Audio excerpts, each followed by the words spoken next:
These days, it's hard to know just what's around the corner. War in Europe and the Middle East, China rising, paler, approaching silver. If you're a true paranoid schizophrenic patriot, trust Wise Survival Food Supply. Our destiny is not guided by chance, but it's by wisdom. We are the wise who are prepared for the coming of Taylor reaching silver.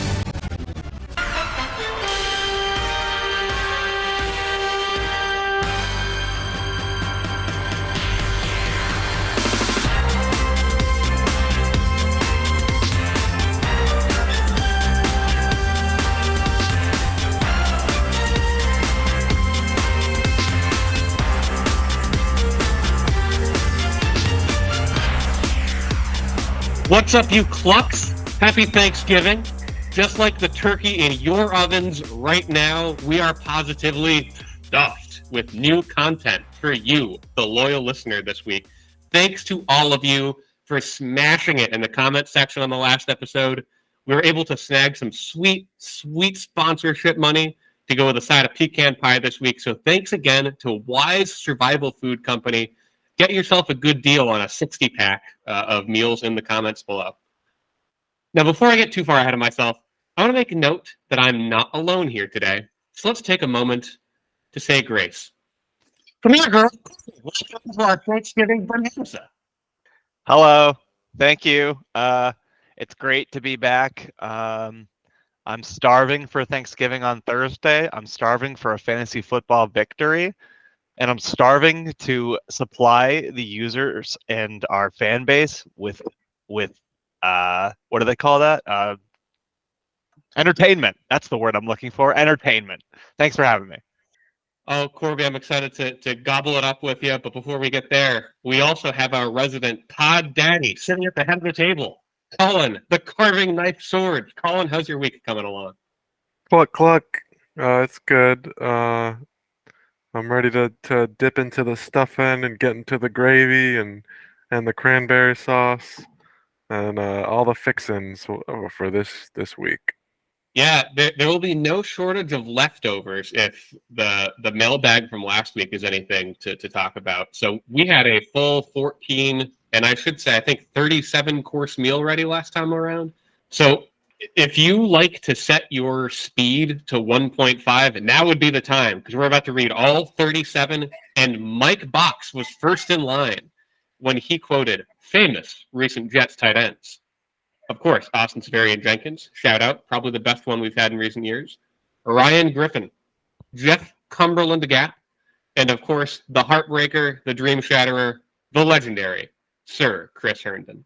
So it's been pretty bleak at the position. I think that's why my perception of Jets tight ends are so bad, because for some reason I was so high on Chris Herndon and he just fucking broke my heart. Yeah, I don't think it's been good since Anthony Becht, which, if you don't know, he was before we played fantasy football. So it's been a minute. It's been a minute or five.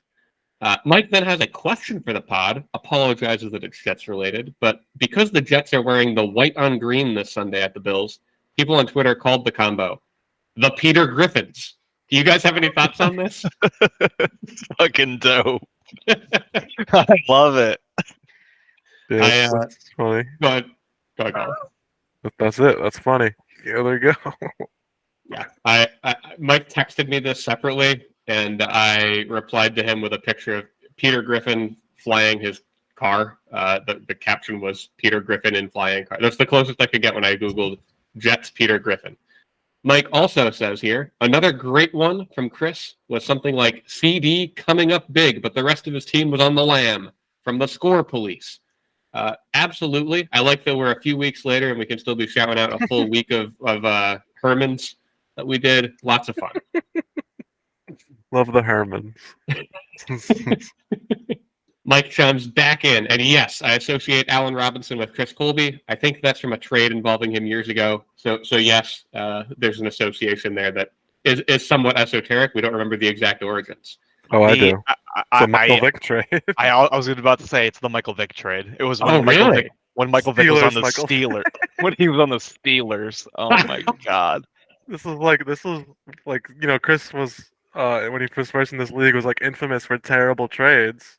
And the one it was like Allen Robinson and LaShawn McCoy. He needed a quarterback, and he traded like I don't know if it was actually LaShawn. Both when they were on their prime, awesome players for like Mike Vick. Who I think Ben got hurt, so Mike Vick played a few games, and it's just like Jesus. Yeah, that was a legendary horrible trade, Chris.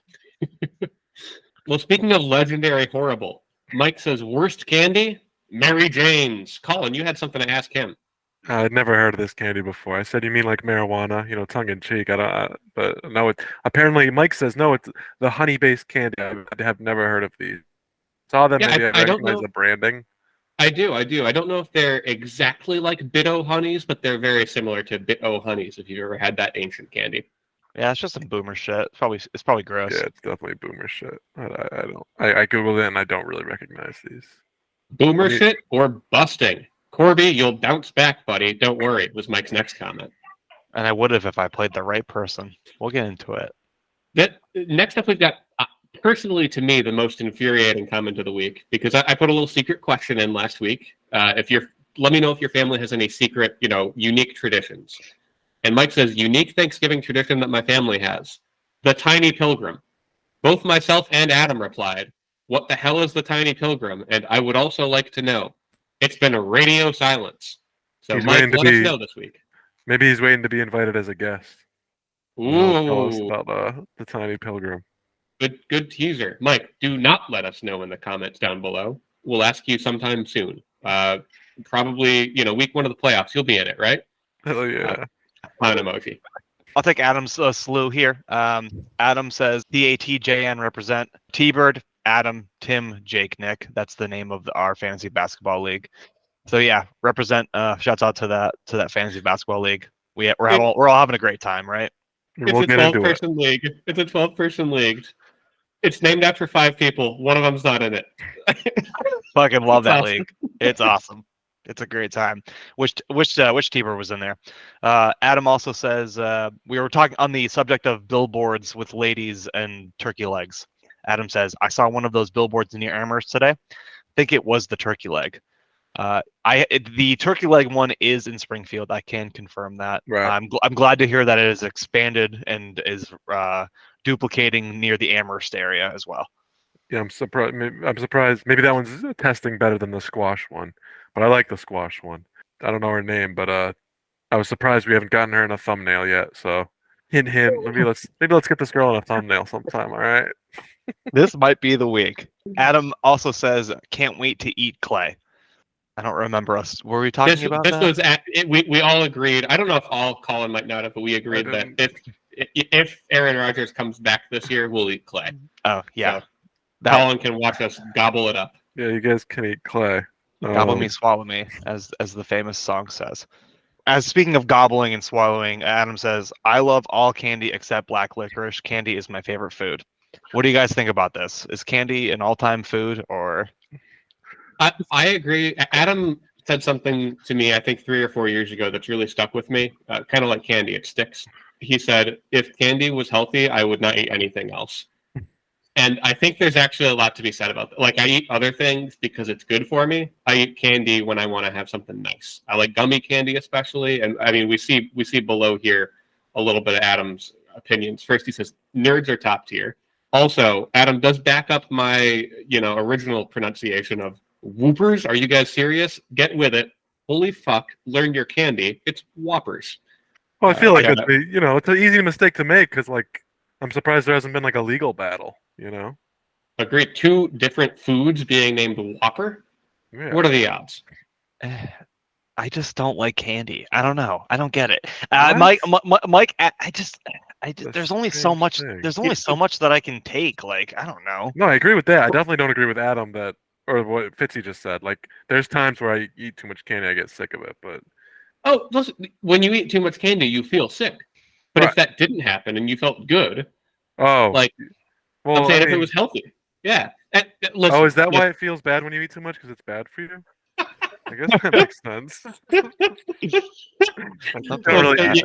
Eating too many apples or something. All I can tell you is right now, by the time I'm saying this out loud, Adam has already commented some angry thoughts down below. So Adam, if you're listening now and you've already commented, I apologize on behalf of the pod. Please accept our apology. I'm glad he at least excluded black licorice. No offense, Fitzy, but I just feel like its time in the sun is long past. Whatever. Who cares?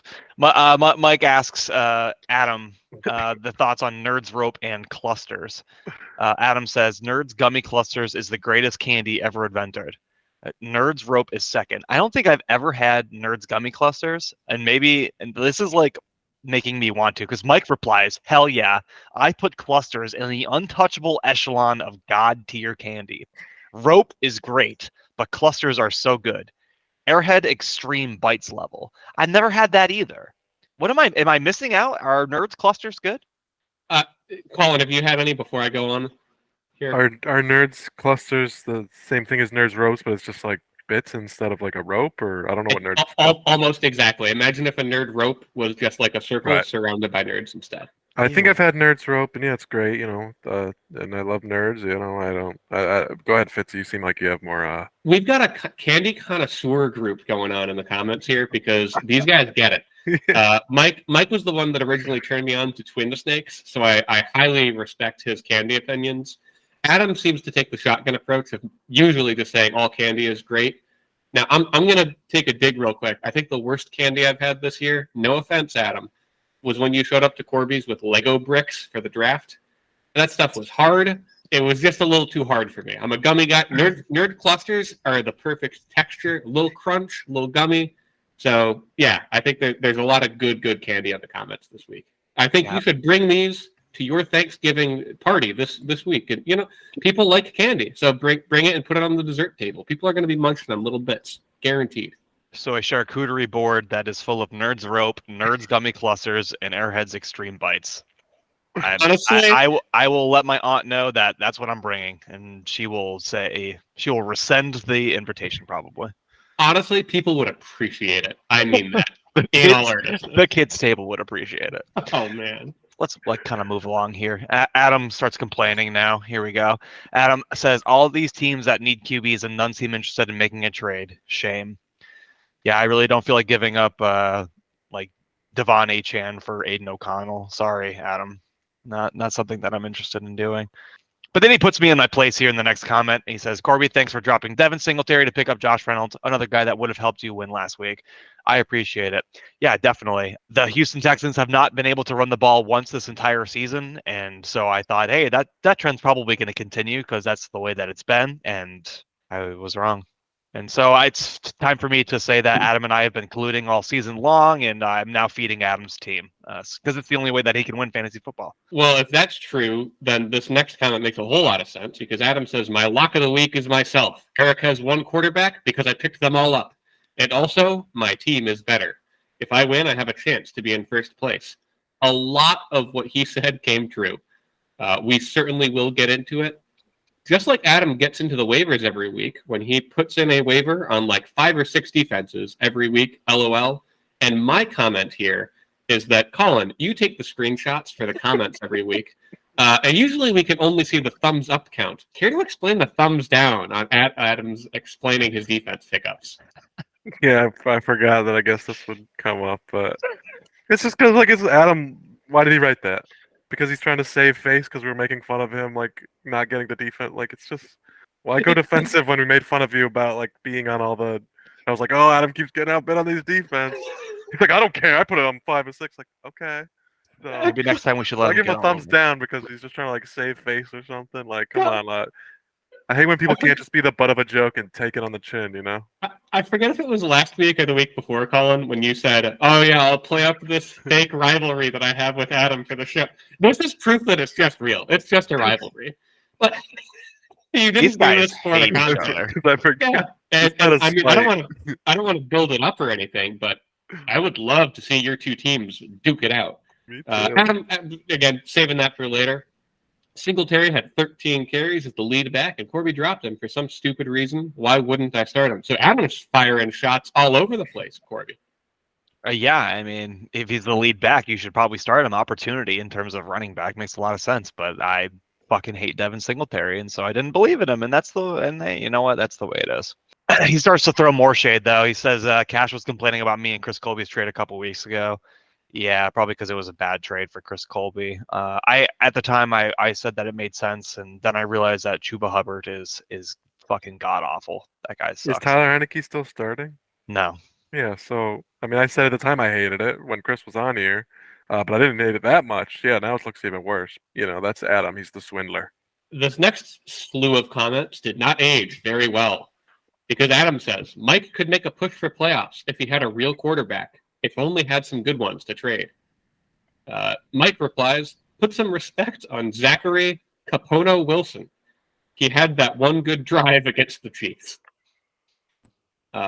Adam shoots back, is his middle name really Capono, like three-point shooting legend Jason Capono? Mike says, that guy stinks. And I am lost. Anybody know Jason Capono? No idea. He won the 3-point competition one year. He was like early aughts player. He was on the Lakers for a bit. Cool. But I'm surprised that Mike has that strong of an opinion on a random NBA player because Mike's not really a basketball guy. But okay. He might maybe just be talking about Zach Wilson. Yeah. Works either way. I will confirm that Zach Wilson's middle name is Capono. I just looked it up. That is weird. Crazy. That's like Jets quarterbacks have some cool middle name stories. Like Chad Pennington. You know Chad's his middle name? It's James Chadwick Pennington. like a proper Englishman. So yeah, shout out Capono. Wait, so is Chad his middle name? Chadwick. So his name is James? I'll Google this to confirm. Well, some people like to go by their middle name instead. Yeah, it's just a strange thing though. Like I always see it, but like I don't know anybody like that. I don't think. I want you guys to now call me Saint Romain. That's my new name. Right. Corbett the Saint. Now I'll take this next one because we had a third commenter in the chat. Breaking news, maybe. By God, that's Tim Boyle's music.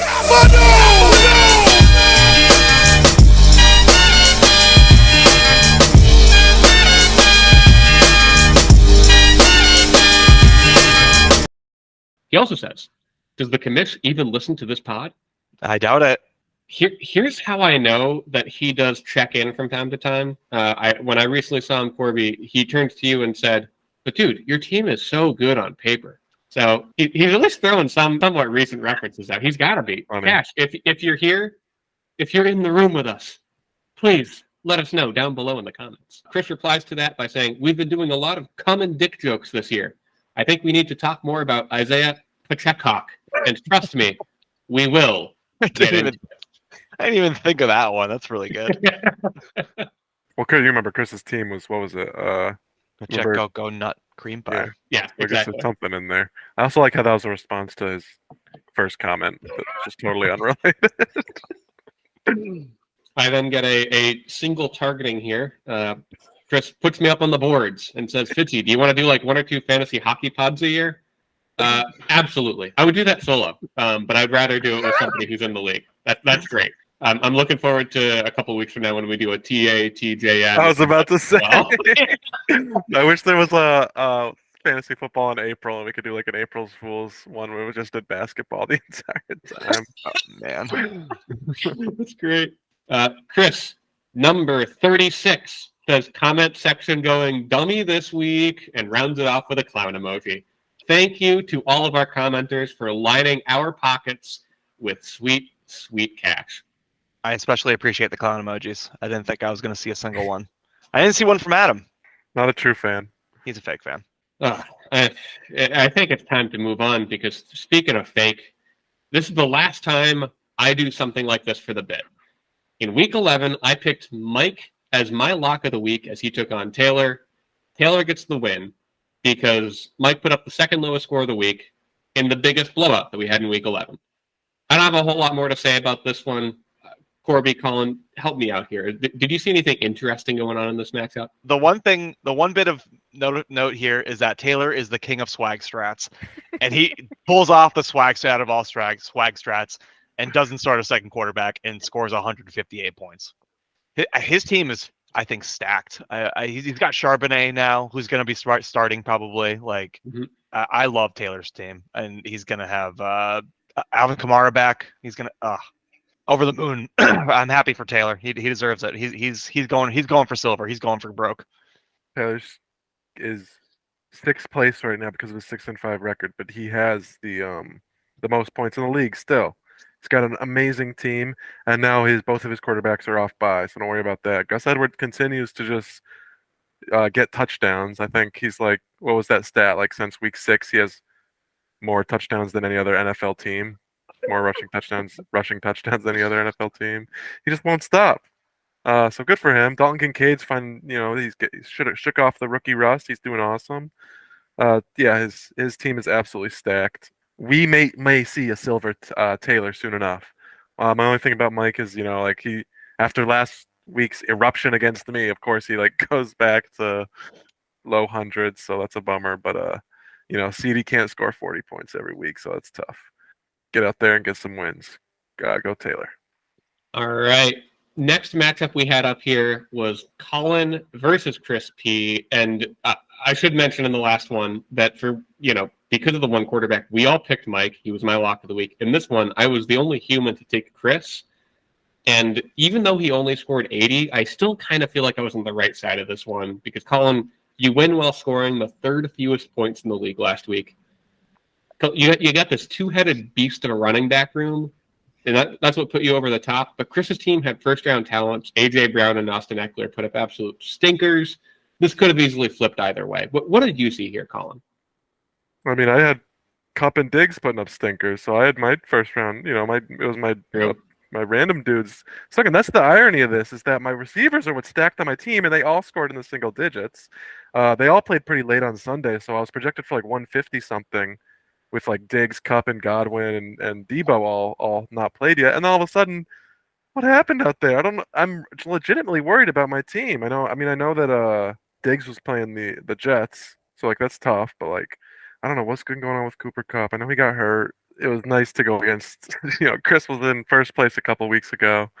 It's vindicating for him to beat him. I know Fitzy loves his team so much. But like I said, Bryce Young, he's not going to get the job done. Shout out to Washington defense for having like 8 sacks in the first half. That was cool. DeVito was doing his best Sam Howell impression, passing well, but just going down. And they won, so good for the Giants. And Sam Howell did his thing. He threw 3 picks, but he got his points. So, thanks, my boy.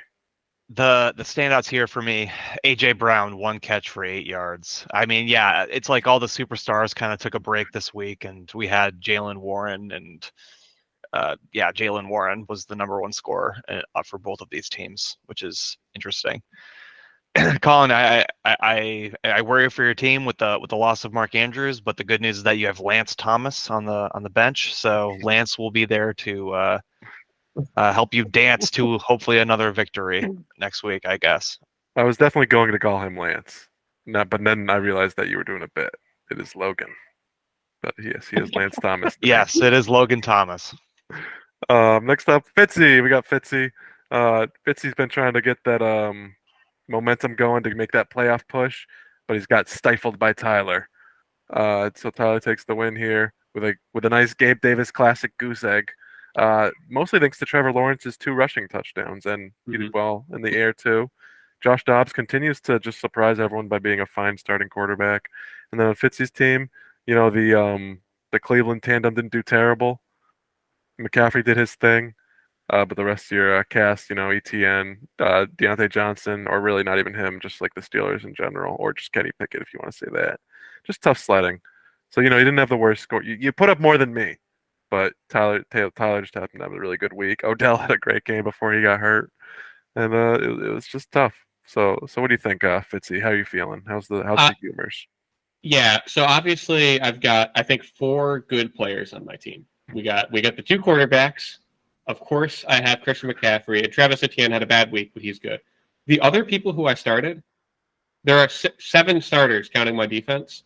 They're only on 3 teams: Cleveland, Denver, and Pittsburgh. I don't know how or why this happened, but there's a reason I changed my team name this week. I'm back to feeling kind of shaky about this one. Hopefully the fact that the Steelers just fired Matt Canada means they will, I don't know, maybe throw a little bit more. I can only cross my fingers and hope. All it's really got to do is give Jalen Warren even more points, I'm sure. So, yeah, I'm not sure what happens here. Tyler gets, I think, a very crucial victory for his hopes at playoffs because it knocked me below him. I wish I had this one back, but you live, you learn. We're on to week 12. Kenny Pickett might be the worst quarterback in the NFL. Oh my God, he is so bad. I am so relieved that I was like thinking that I might draft him this year. I remember being like, yeah, I feel like year 2 quarterback in the Steelers, he could be good. And I'm just like so thankful that is one miss that I actually made. And that guy, wow, he really does devalue everyone around him. So that sucks for Deontay. Sucks for the Muth for his welcome back game, 1 catch, 7 yards. That doesn't bode well. Yeah, you guys pretty much took every word out of my mouth, so we can move on. I will just say one more thing on the way out. Tyler, I don't know how many of his 6 wins have come when Dallas defense has scored over 20, but it's got to be at least half. So what made the difference today? But it's just incredible to me that Dallas is defying all odds. In our next matchup, I got a little bit of research done. It was a full round of cock in this bachelorette party special as Penis took on resident cum connoisseur Corby. Penis got things started slowly as Benedict Henry went in without lube and couldn't find much penetration against Jacksonville's snatch of a defense. But hot new couple found romance as Jordan Make Sweet Love and DJ Gimme More led the way as both cracked the 22-point mark.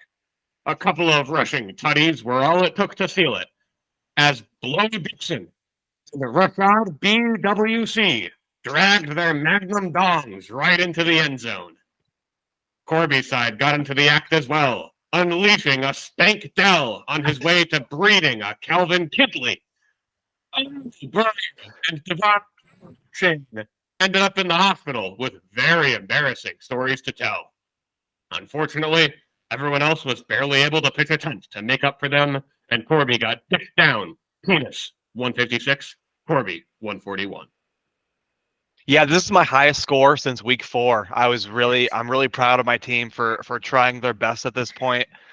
Shouts out to Tank Dell for being the only real, true, actual player that I feel confident in starting in my fantasy football team. I love that guy. I'm gonna say goodbye to my old friend Joe Burrow. I'll never draft you again. Probably this is probably like the most sour I'll ever be about a quarterback, for sure. Calvin Ridley, too little, too late. Yeah, fuck you. Whatever. Happy that I scored more than 5 points for my tight end, Trey McBride. Welcome to the squad. Can't wait to start Will Levis next week. Chris, your team's still great. Got awesome bounce backs. It's really great that DJ Moore's got fucking Fields back, and they're giving Devontae Adams as many targets as humanly possible, and that's all that they can do. So, a good win, Chris. I enjoyed watching Ty Chandler outscore Alexander Madison on your bench. Yeah, it was really fun. And I really enjoyed that too. Thanks. Well, at least Calvin Ridley had a maybe get right game. Was it an anomaly? We'll see. But Yeah. maybe this is it. He's had a tough first half of the year, or I guess it's more than half now. But and Devontae Chain went down, so it's tragic for you, Corby. At least you're not, you're not in it anymore, so you can just have fun. No more pressure. Just get out there and kick some ass. Good job, Penis. You got a nice team. You didn't start Tommy DeVito, which is too bad, but you didn't need him. So good team, Chris. I like the penis. It's a nice penis. Yeah, I think that leads us pretty well into our next matchup. It's Brandy versus Chris Colby. Chris Colby, now named Shootin' Blanks on Cum Island. And Brandy gets a playoff push statement victory here. And also calls Chris out indirectly off air. And I roughly quote from Brandy. I want to know what's going on with all the dick and cum jokes in the league this year. I don't like it, and I think it needs to stop. Well, if that's the statement they wanted to make, it rang loud and clear in this one, which is why I had to sneak in that last little bourbon before we officially become a 100% clean podcast. Corby, thoughts on the matchup or the state of the competition in this league? I mean, yeah, you made it pretty clear, Brandy. 175 points, number one score of the week, probably your highest score of the season, and your team is is making a turnaround finally. Saquon is doing Saquon things. We say it every week almost. Brian Robinson is a revelation this season in fantasy football. Dude is awesome. I'm glad he got shot, and now he's back. Now he's a lot. Now he's a story. No. I don't know. I really don't know. I don't believe that. I'm love really Brian glad. Robinson. I'm really glad that we can remember him for more than just that and the big hat meme from last year. Last was year, that they were him? friends. Yeah, he was. My friend owns a company that makes big hats. Let me know if you want a big hat. I forgot It's about Big Hat. And you forgot about that because he's good now. Yeah. It would have been really easy to just write him off as guy who got shot and made a meme. He's honestly so good. It's awesome to see.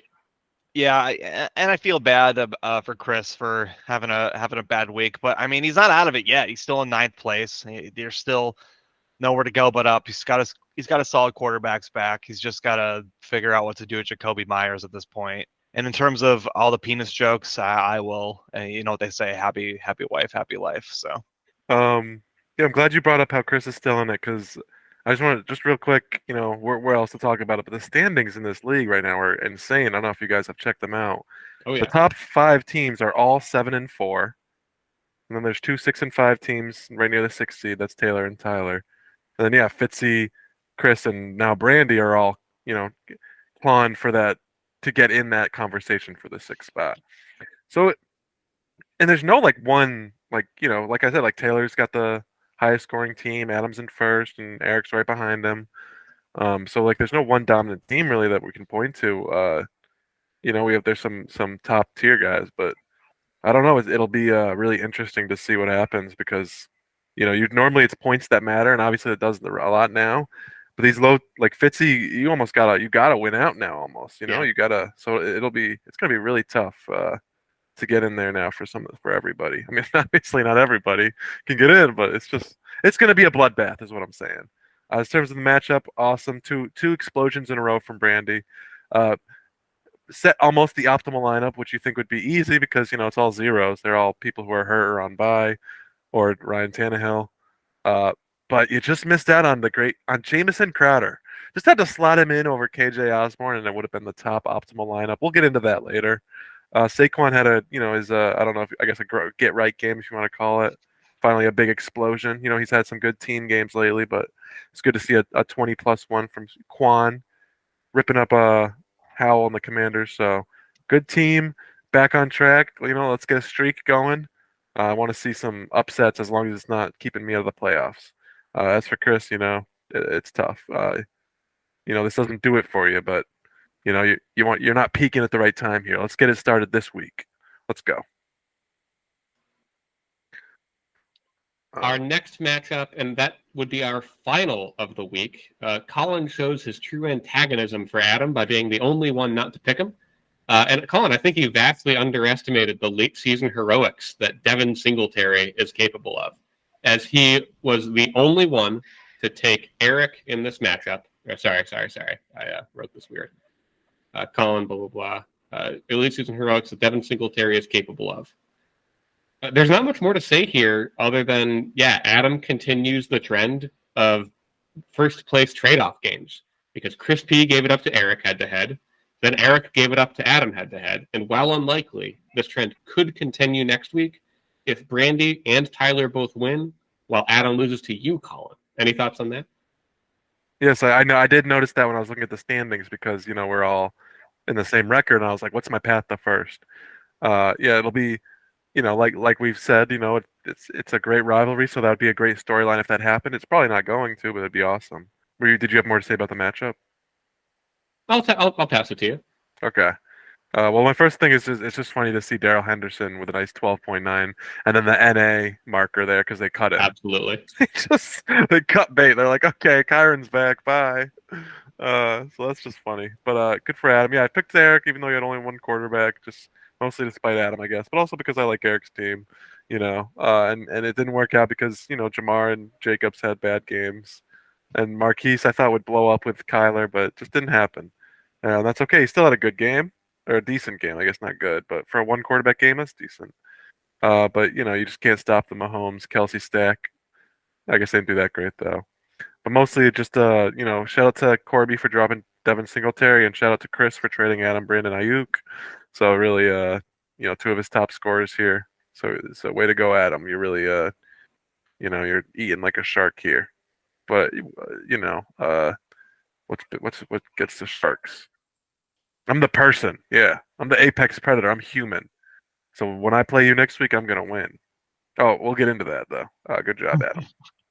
All right. Well, that'll round us off for week 11. As Corby goes 4-2, Colin 3-3, perfectly balanced as all things should be. I go 2-4, and the coin, of course, stays 500 at the week. It's heating up down the stretch for our on-the-year records. Colin's got a 3-game lead over me. I've got a 3-game lead over Corby, and the coin's nestled right in between us at 33-27. Coin did not hit its inaugural lock of the week, but if I know anything about the coin, it's going to get things right back to 500 this week. Transaction watch, we had some not too much spice, but a little bit going on at the trade deadline. As Corby, you execute one with Tyler here, trading away Jerry Jeudy to get Trey McBride. Congrats on that one. I think it's one of these odd ones that technically benefits both teams, although I wouldn't want Jerry Jeudy on mine personally. Yeah, you don't want to start 3 Broncos, Fitzy? That's pretty much what I'm thinking. Yeah, I don't want to start 1 Bronco, so. Fair enough. It's, I guess, better for you to start a Cardinal. Yeah, right. No kidding. I can't pick up and drop a tight end every week anymore. I don't have the energy for it at this point. And Trey, I think Trey McBride is good. So yeah, he is. And I guess one good segue there is picking up tight ends. We're recording here on a Tuesday night so that we can give this to you, the listeners, on Thanksgiving morning. So we haven't seen what has processed yet. You guys think Isaiah Likely, Jake Browning, or Tim Boyle is going to go for more money? It's a good question. I think Jake Browning will go for the most out of those 3. I think Isaiah Likely will go for the most.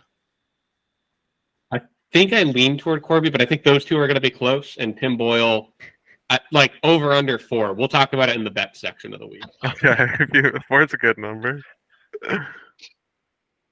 Before we get there, name change breakdown. I'll jump to the last one first. We already talked about this one. Chris Colby changes from McLaughlin on Cum Island to shooting blanks on Cum Island. He came up short this week.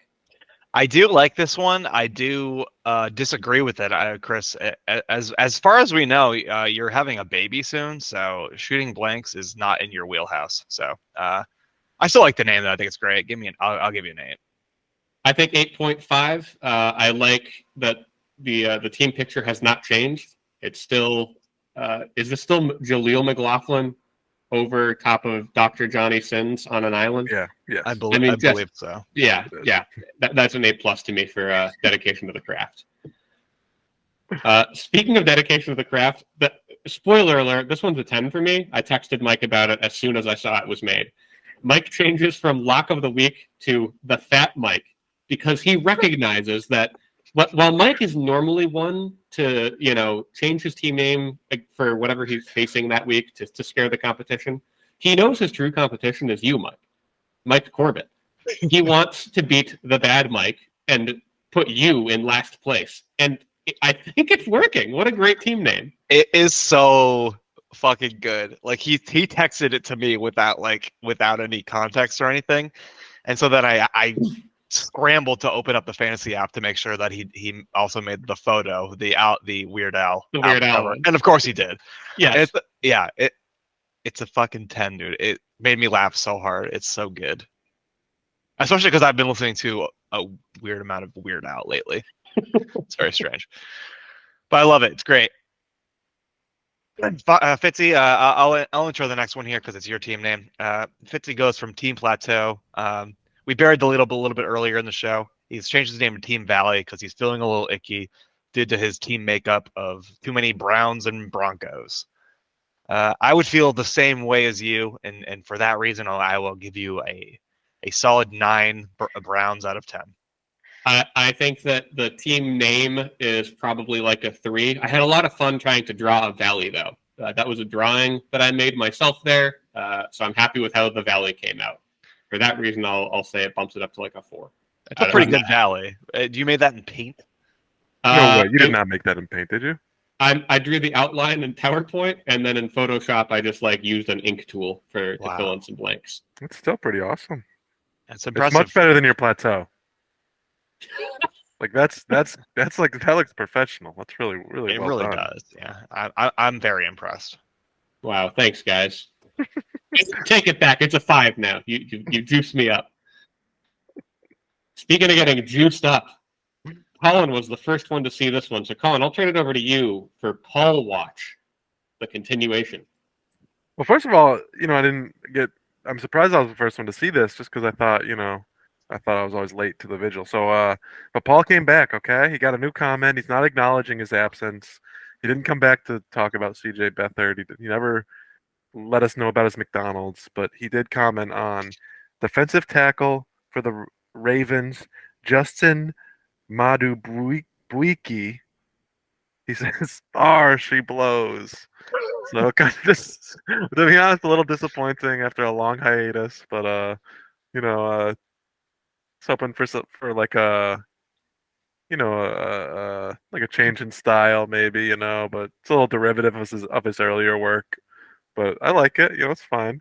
Hey, listen, Paul's just gonna be Paul's Paul. alive. Yeah, Paul's gonna Paul. As long as Paul is breathing and we can stalk his comments, I'm in. I think this is the perfect return comment. First of all, we found our white whale. Paul's back. The RP blows. Second, he did it on a defensive tackle. I mean, like, if that's not on brand, I don't know what I'd like to imagine that he did have that McDonald's number 2, and then he took a nap for like 3 weeks. He woke up and immediately the first thing he did was check the app and comment on the defensive tackle. That's my Paul fanfic. Happy to see him back. And you know what else I'm happy to see back? You know it. I know it. Everyone loves it, especially me. It's the Yahoo Crazy comment of the week presented by Corby. We've got a whole stuffings bag full of shit to go over. So let's begin with Tommy DeVito. After his rocket buster of a game of 22 points, Marcus chimes in and says, "Now that guy there is fucking Italian." So that's really cool. GB Marcellus says, "Undrafted third string rookie, better than 2023 first overall pick." Yes, I would agree. Bryce Young is bad. And Corey says his mom making him pizza rolls after his legendary performance today. I'm sure she did, and I hope she made his bed for him as well. I love this because you look at how many thumbs up there are. For 3 comments in a row, that's like a lot of positivity. So the few people that are going to the Tommy DeVito chat are just throwing up the likes. I actually really love to see that. It's one of the most positive places on the internet right now. How could you not love a guy named Tommy DeVito? Let's move down to another quarterback here. We've got Will Levis. I thought this one was pretty funny. Nick chimed in and said, "Dial back on that mayo, Willie." For those unaware, Will Levis puts mayonnaise in his coffee. Oh, what? Yeah. How do you even start doing that? No, So he has like this weird mayo thing where he puts mayo on everything. He's got like a Hellman's lifetime contract or something. I don't listen during the season, but like when I'm trying to get my fantasy football fix, I listen to the fantasy footballers. Yeah. And they call him like Banana Rama because like I don't know if it's a regular thing for him, but he ate a banana with the like peel on. Yeah. Oh yeah. He does that too. Like he does it actively. It wasn't just like one time. They never really explained it. They just talk about the name. But I think that both of these are one-time things, but it's the type of thing that like if he becomes like a long-time backup, like Ryan Fitzpatrick style, this is like building a legend. That's what he's trying to like plant the seed of like, you want me on your team. I got that dog in me. I put mayo on shit. I eat a banana with the peel on. I don't care about anything. That's Will Levis, or as Nick says, that's Mayo Willie. Mayo Willie. That should be his nickname. No comma. Dial back on that Mayo Willie. I fucking love Mayo Willie. If Will Levis scores over 20 points this week, I will change my name to Mayo Willie. Let's keep going here. Let's go to Soup Brain, Pat Fryermuth. This one here I pulled out just because of the way that this guy wrote it. So Michael, this is other Mike. Had to drop because Yahoo wouldn't let me take him off IR. I still have Kmet, Musgrave, and Goddard. So this guy was rostering 4 tight ends at one point. So that in itself was very strange to me. So then Tom says, "How?" Just how? And then Matt says, "Sorry, but no one really cares." I care. The best don't thing know. about this one to me is nobody has reacted to Michael's initial comment. People are very opinionated about Matt's reaction to it. That's awesome. Oh man. I think Matt's the hero we need, but maybe don't deserve or whatever. Because I mean, it's true. You have these people making these comments, these super specific things, and it's just like who are you talking to? Like you're just talking, as a admitted main character. Like sometimes you gotta dial it back. Like well, who is his comment? Like what is that? Who is that for? Like you gotta think of your audience here. Totally agree. It's like if you want to have that conversation, start a podcast for it, okay? Like yeah, with your league, and then they're like, Yeah. "Yes, I'm in your league. Okay, I relate to this." Welcome to the Kmet, Musgraves, Goddard, and Pat Fryermuth podcast. Yeah, I hope that he's like in a dynasty league with like deep rosters. Yeah, there's no reason to have 4, or maybe he's in a 3 tight end league or something. We're not deep enough yet. That's what I'm talking about. I want to be in a 3 tight end league. Okay.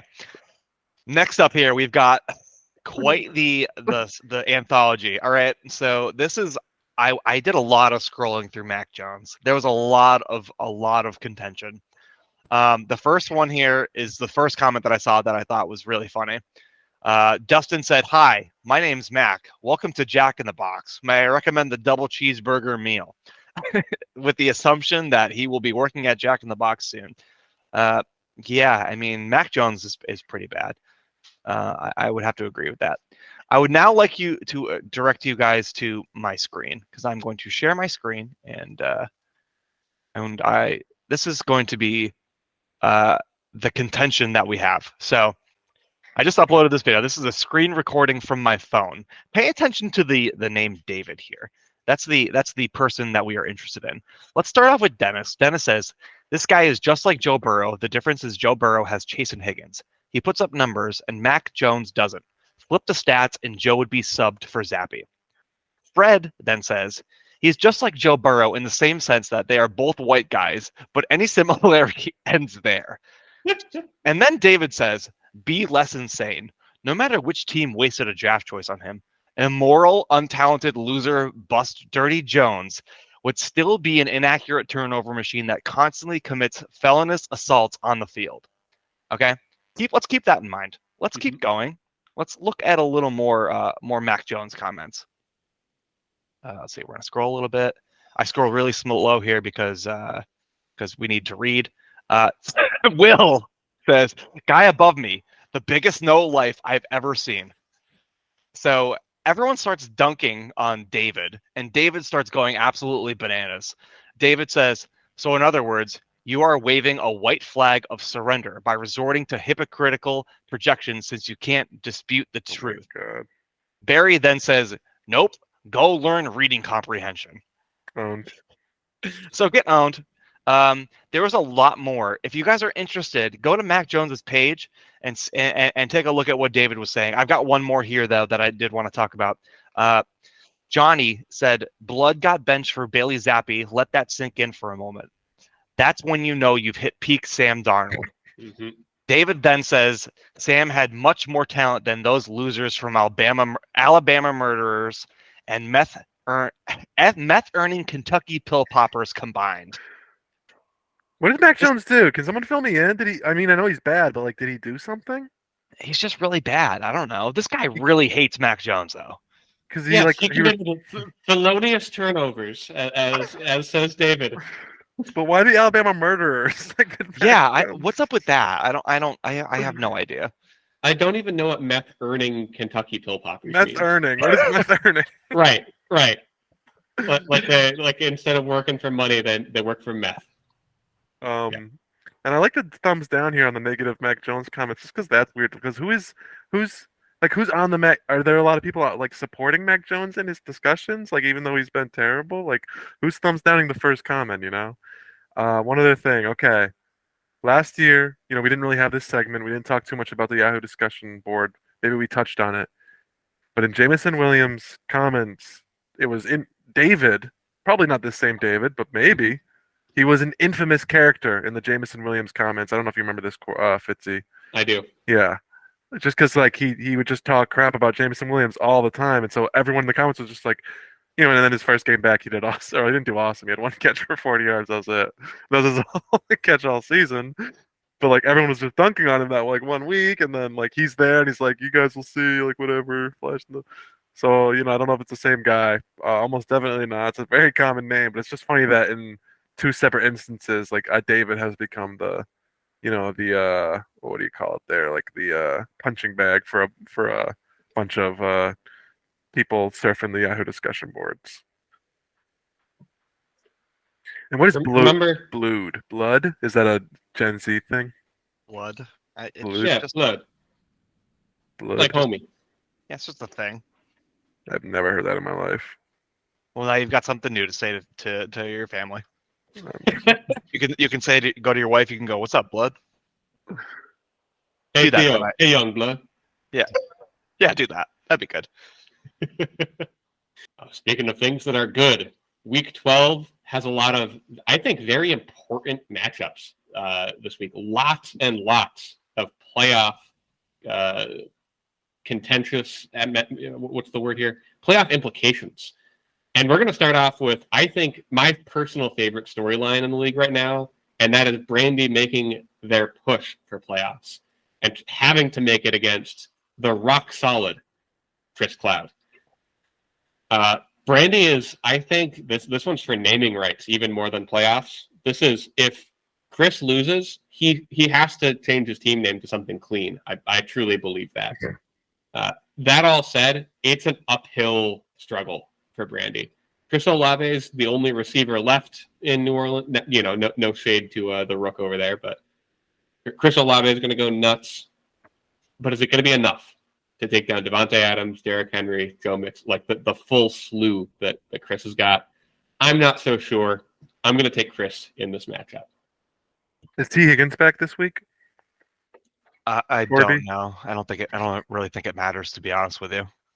Oh, I do.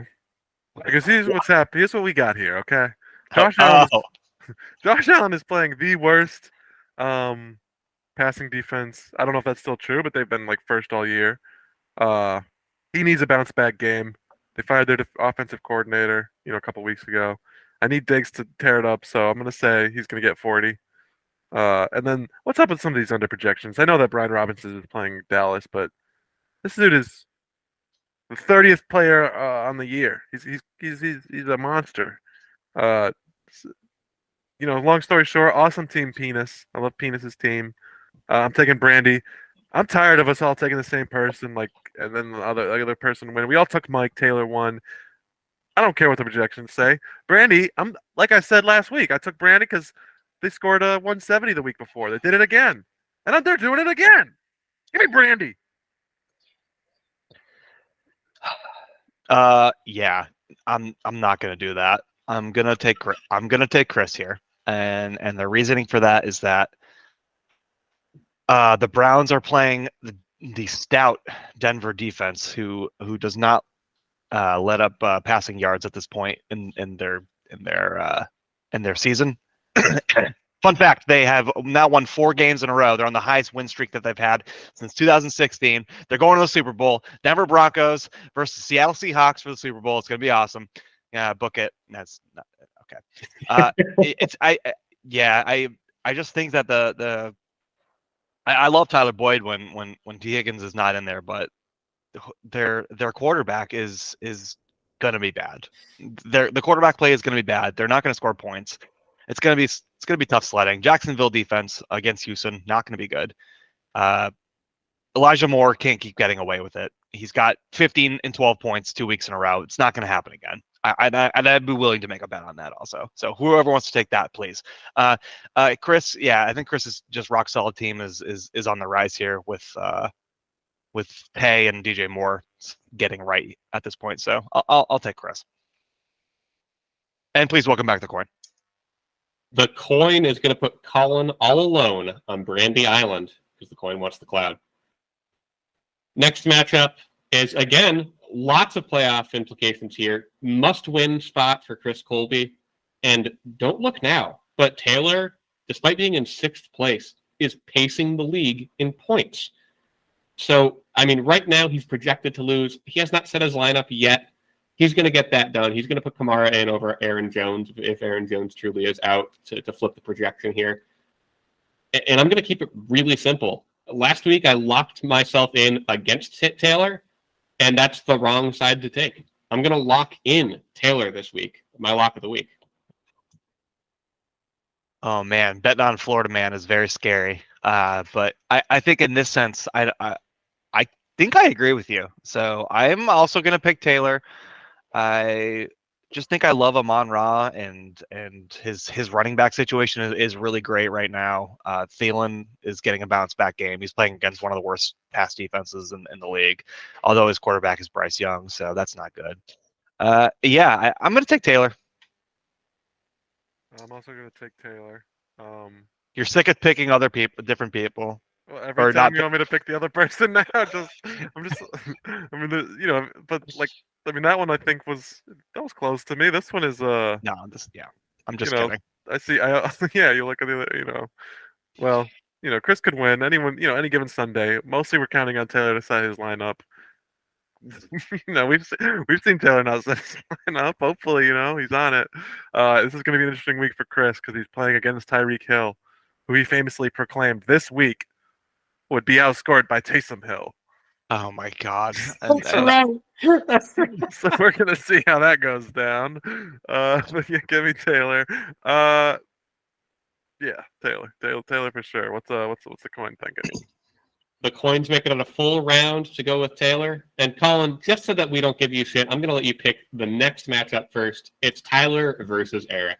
All right, we got Tyler versus Eric, and another wildly important game for playoff implications. Eric is in 2nd place right now. He's had a few. Not to spoil it, but you know we're going to be getting into the Peaky Blinders at some point soon.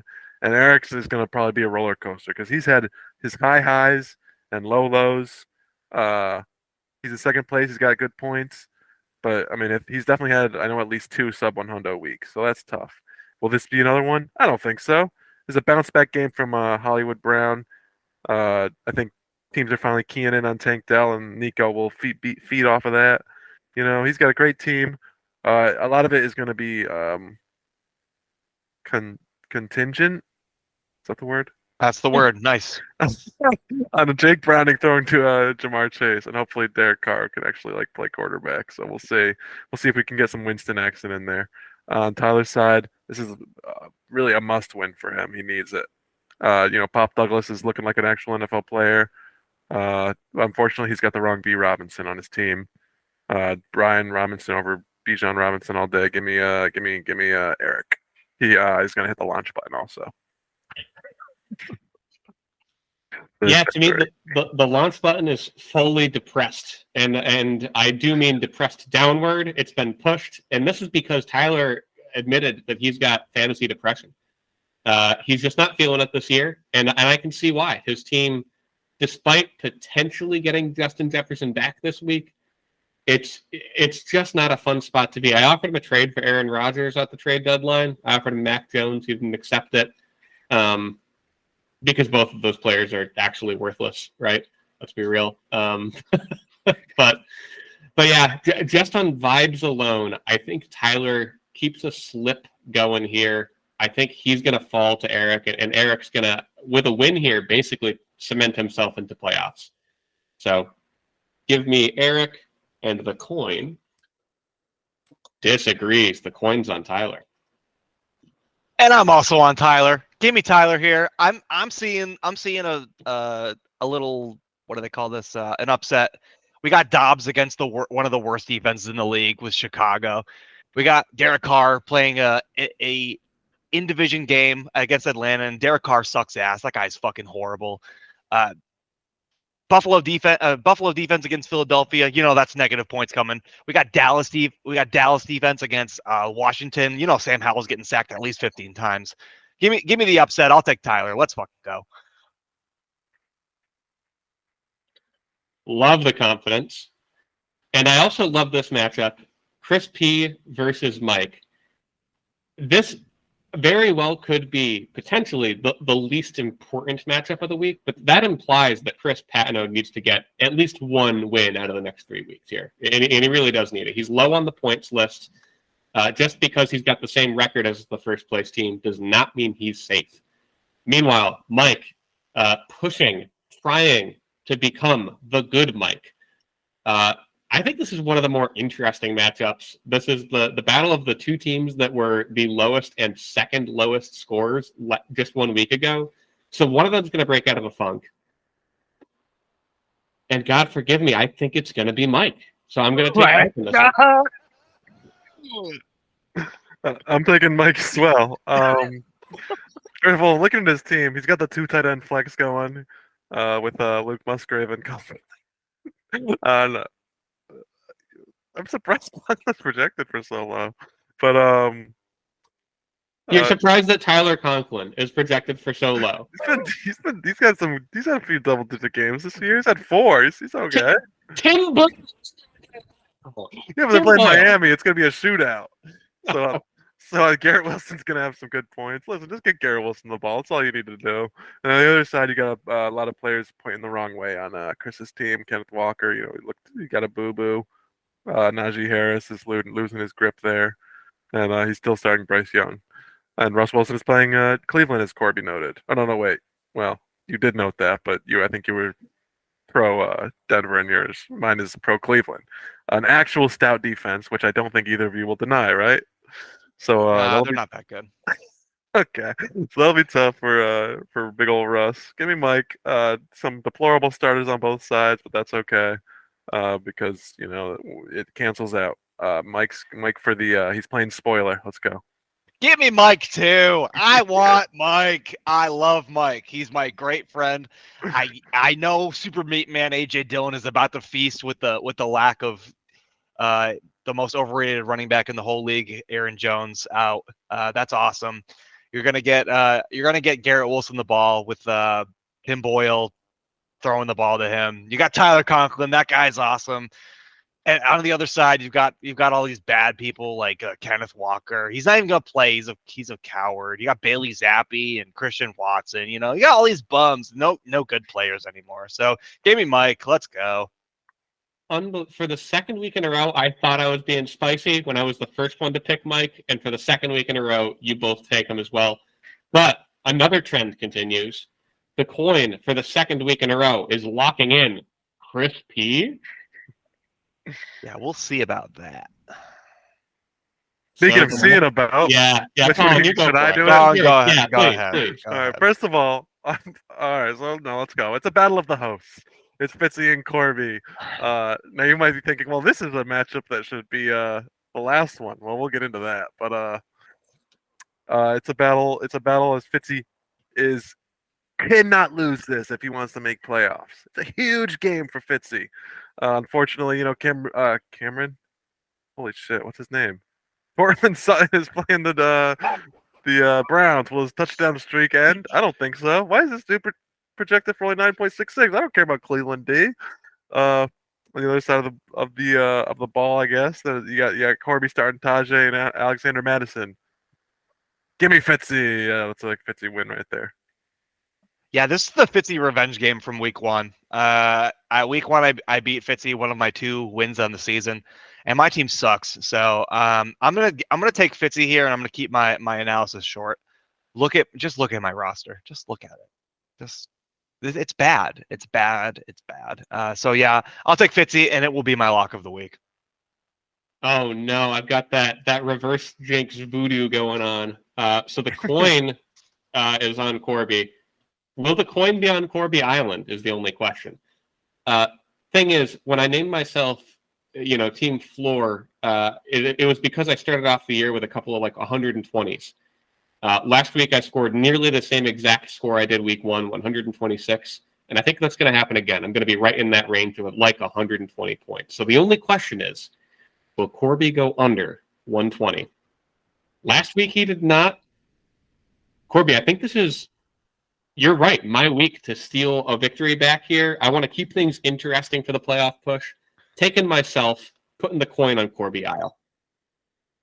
Let me ask you something real quick, Fitzy, because you named it. You had a few before these last, couple weeks of 120s. You had 3 straight weeks of 160 and plus. Mhm.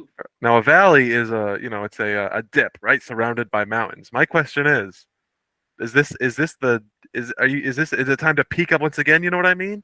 Are the mountains That's going back up? precisely the meaning of my team name. It's not, Team Floor Redux. It's Team Valley because we got a climb to make. I love it. Lost two of the last 3. This is where we make it 2 of the last 4. We're climbing back up. I love it. Speaking of things that you love, there's nothing you love more than coming onto this pod and antagonizing my good friend Adam. You teased it. There's a reason why the co-host battle is not our closure this week. Colin, you're taking on Adam. The floor is yours.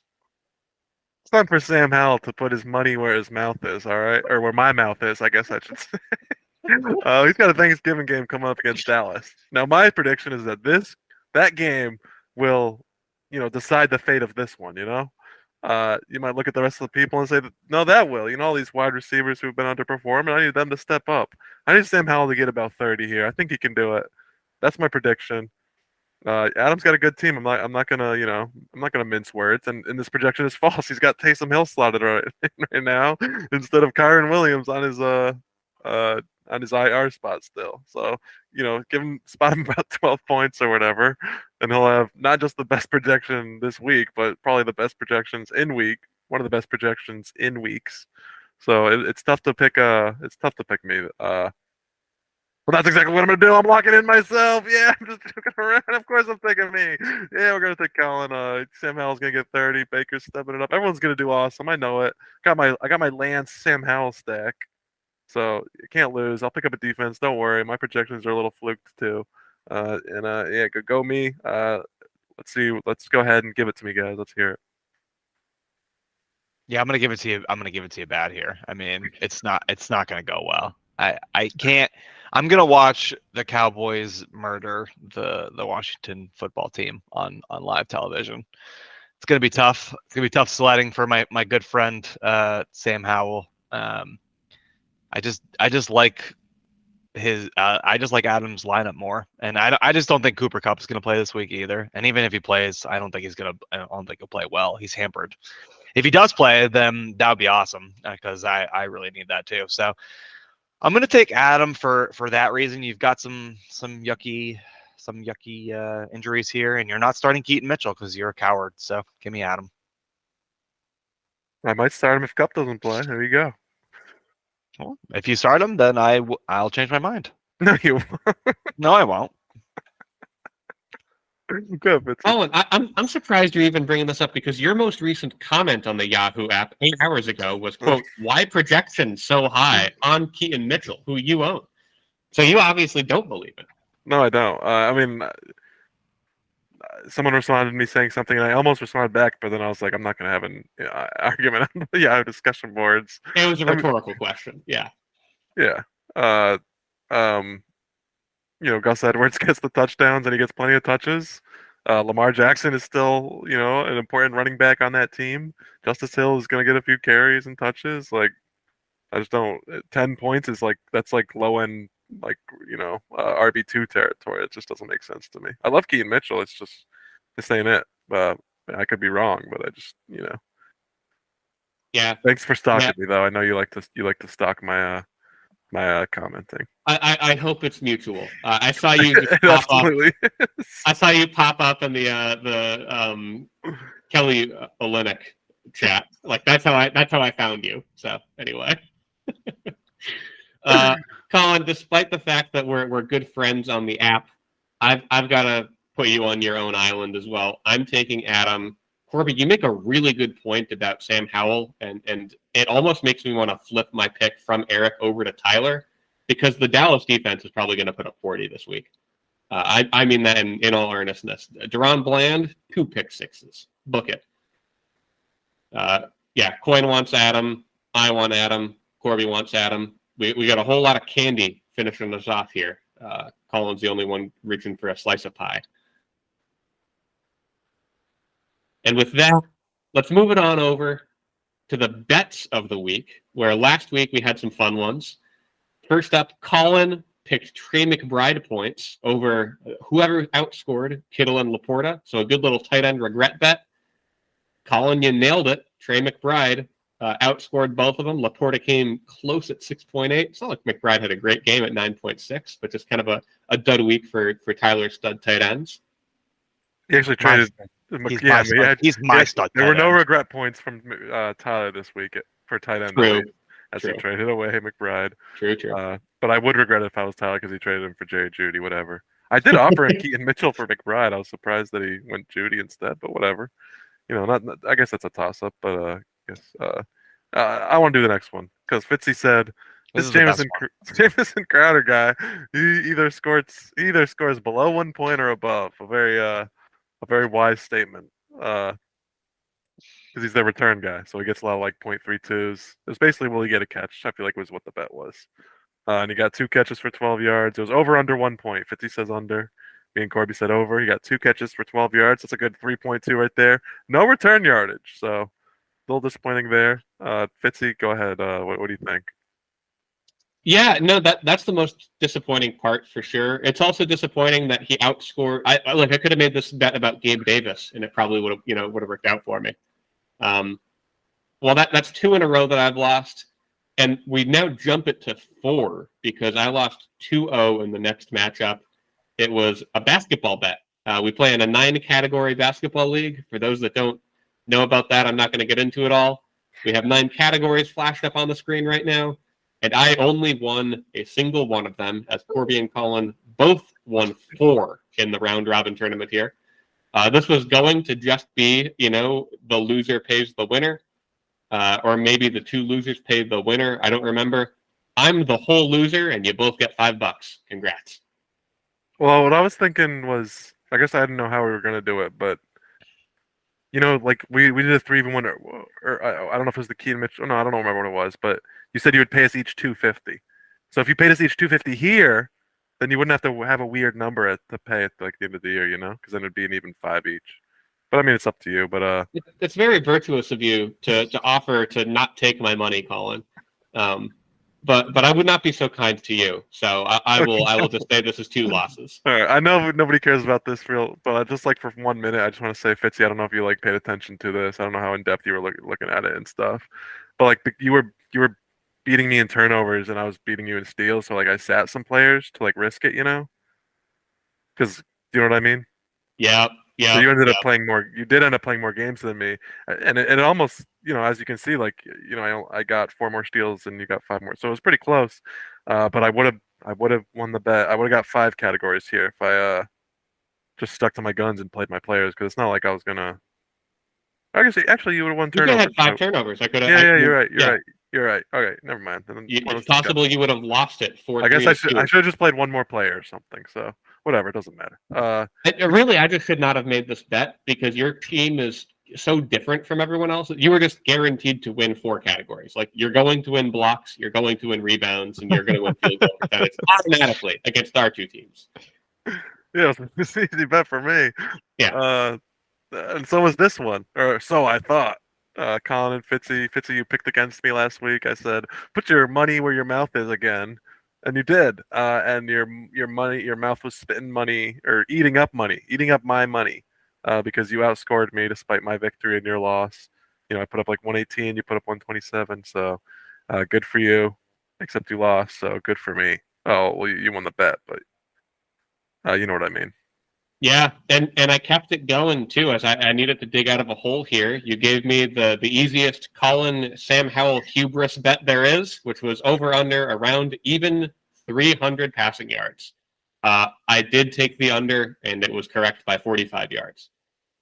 Do you guys? I mean, I know I was commenting a little in the comments or the Yahoo discussion board, or the group chat. But you guys like watch the game or anything? He looked What- bad in at least the first half. I didn't. He watch looked the whole- terrible. He all was of it sacked yet. 5 times in the first quarter. Was he? I don't think he. It was something like that. He It was, bad. or the. I don't think he had 5 sacks that game.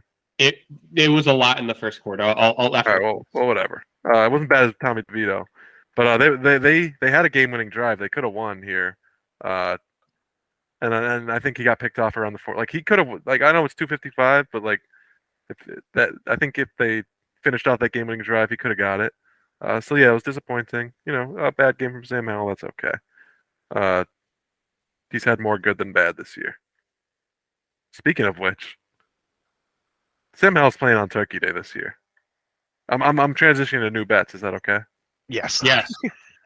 So I want to bet on Sam Howell. I know I don't normally do this, but I want to put up some money on Sam boy. He's playing on Thanksgiving. Okay, who's playing on Thanksgiving?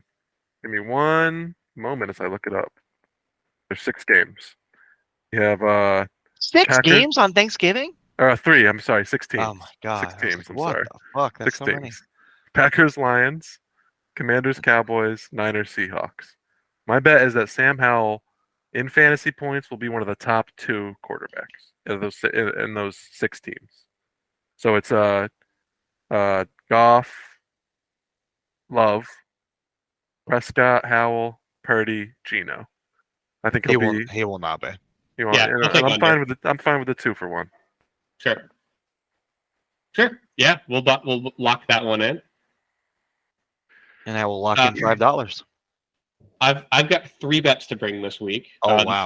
The first one for me is also a Sam Howell bet. Oh, you guys just love taking my money. You It's- guys lost me a lot of money this year. No, so this one's gonna, instead of setting it at a line where Colin's just gonna lose money, it's gonna be an interesting one. The past 5 weeks, Sam Howell has been sacked 6, 1, 3, 3, and 4 times. My bet here is that he will simply go well over that average. He's going to be over 4.5 sacks on Thanksgiving. That's a good bet. I'll take the under. I'm happy to take the under. I will definitely take the over. If you want it to be, if you don't want to be a Oh, double. yes. Okay. These are 2 money makers right now. So That's good. Corbett, do you have any? I have one bet, and it's an oldie but a goodie, and it's from my friend Sean. I bet that there will be an overtime game this week in the NFL. If we can make that like something odd, like not counting Thanksgiving. Oh that yeah, I'm in. we could skip Thanksgiving. Does this include the Black Friday game? Yes, it includes the. there's a yes. game on Friday. I didn't know that. Yeah. there is a And, game and on Friday. spoiler alert, Oh, it's Dolphins. not going to overtime. Yeah, probably not. Okay. It's the Jets versus Dolphins. So Don't that's gonna discount be a Tim barn Boyle burner. so early. yeah, listen, it takes 60 minutes to play a football game. I'd hope that the broadcast lasts 61 minutes. It's just start the game with kneel downs, please. Next bet here is a league-specific bet, and I hate, because this makes it hard to track, but I hate to make a rest of fantasy season bet. This one's only going to be for a couple of weeks. Colin, you mentioned that we've got 5 7-4 teams, and I'm a big believer in storylines happening. I simply bet that at least one of these 7-4 teams will not make the playoffs. So it's funny you brought that because I was going to say the top 6 teams are going to be the playoff teams, but yours is even more generous. You're taking out one of them. So I'll say yes. All the top 5, all the 7-4, they're all making playoffs. Okay. So I bring this bet not on behalf of myself, but on behalf of loyal listener Adam B, who texted me. Not sure when you guys are recording the pod this week, but I'd like to contribute a husband and wife bet to the bet section if possible. Corby's plummet continues. Will Brandy overtake Corby in Yahoo points by end of season? Adam says yes. And now let me give some credit or some visuals for the listeners here. Corby, you were rated gold in week. Oh, I didn't realize 8. I was. Yeah, I'm having a really bad second half of the season. You were rated gold in week 8. You're now bronze. It's Yeah. week 11. Yeah. What a tumble the last 3 weeks you've seen. I've gone like 0-5 like 3 weeks in a row or something like that. It's been really bad. On the flip side, Brandy, still behind you at 581, but making a solid push in the back half of the year to try to maybe even crack silver to end of the season at silver for the first time. So Adam says that there will be a flip at some point this year where Brandy will be rated higher than Corby. That's a hot take. You should have saved that one for when you're on the pod, Adam. Look at you on. Oh, it's important that he puts it out. I mean, it's not really a hot take. My teams are dog. I have like one good team out of all my teams. So you started like, in gold this year, right? yeah. Oh.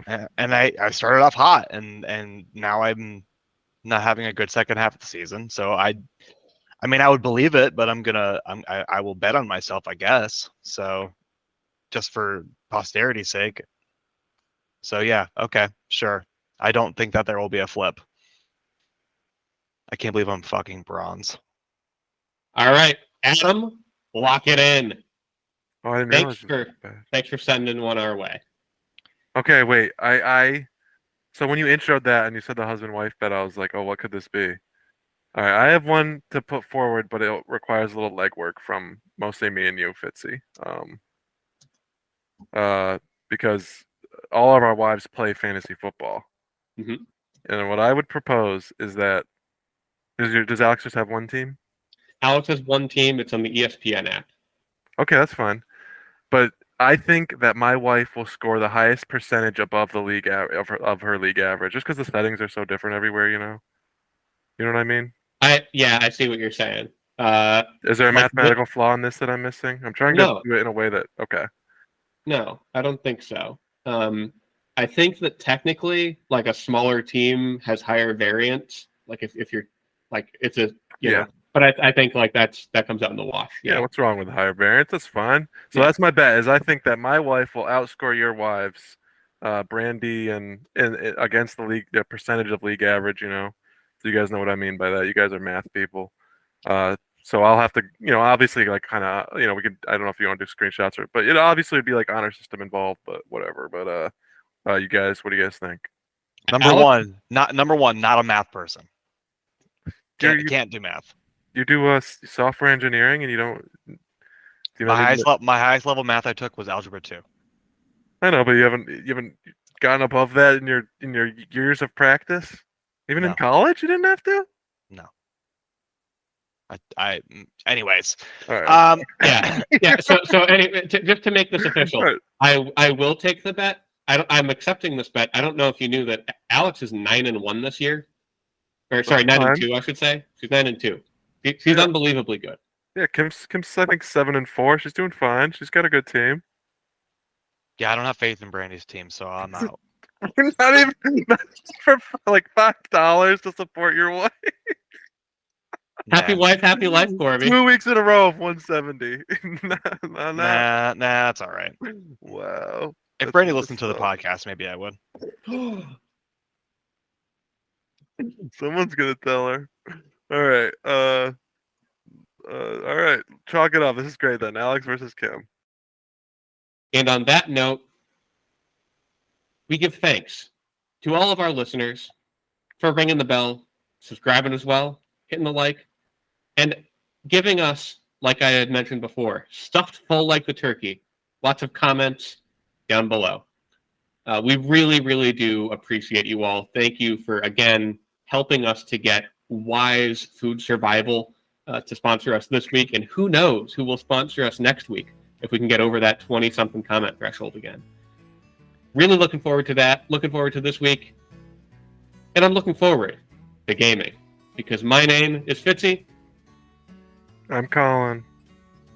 I'm Corby. And we as gamers, game on. Gobble, gobble. This song is called Alice's Restaurant. It's about Alice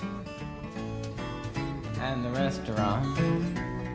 But Alice's Restaurant is not the name of the restaurant. That's just the name of the song. And that's why I called the song Alice's Restaurant.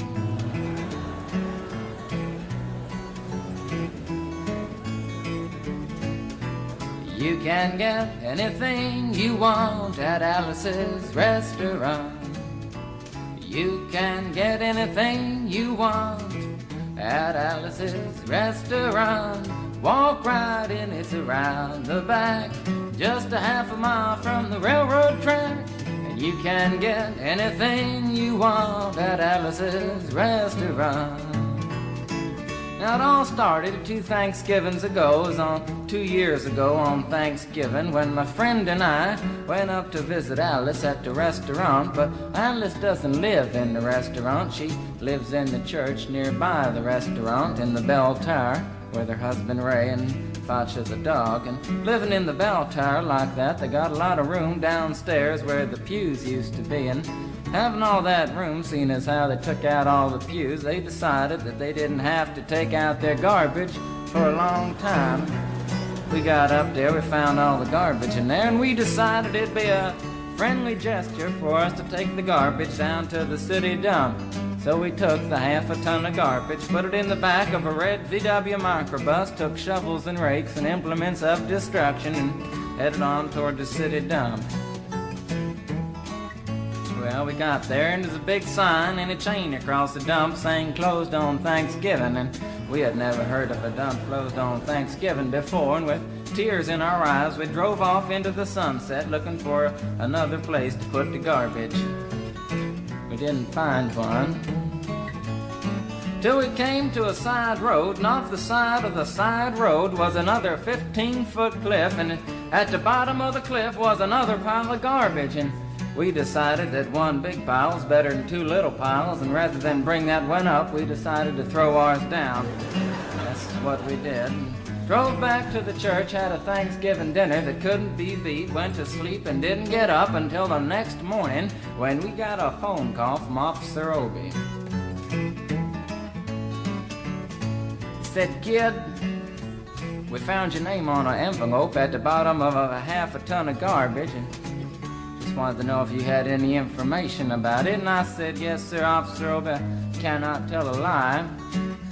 I put that envelope under that garbage."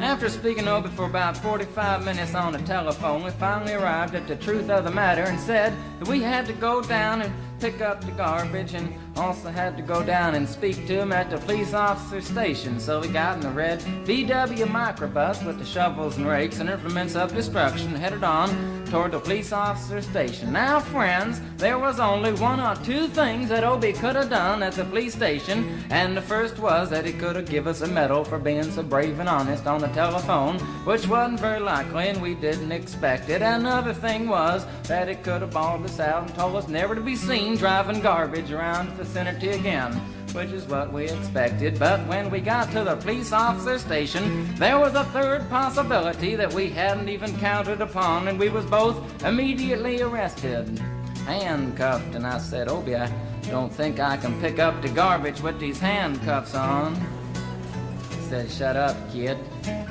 Get in the back of the patrol car," and that's what we did. We sat in the back of the patrol car and drove to the, quote, "scene of the crime," unquote. I want to tell you about the town of Stockbridge, Massachusetts, where this happened. Here they got 3 stop signs, 2 police officers and 1 police car. But when we got to the scene of the crime, there was 5 police officers and 3 police cars, being the biggest crime of the last 50 years, and everybody wanted to get in the newspaper story about it.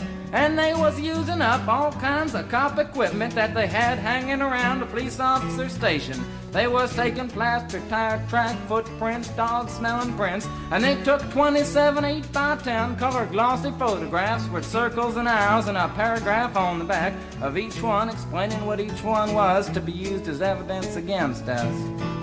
Took pictures of the approach, the getaway, the northwest corner, the southwest corner, and that's not to mention the aerial photography. After the ordeal, we went back to the jail. Obie said he was going to put us in the cell. Said, "Kid, I'm going to put you in the cell. I want your wallet and your belt." Come in, my boy, come in. I went up there, I said, "Shrink, I want to kill." I want to kill. I want to see blood, gore, and guts and veins in my teeth. Eat dead, burnt bodies. I mean kill. And I started jumping up and down, yelling kill, kill. And he started jumping up and down with me. We was both jumping up and down, yelling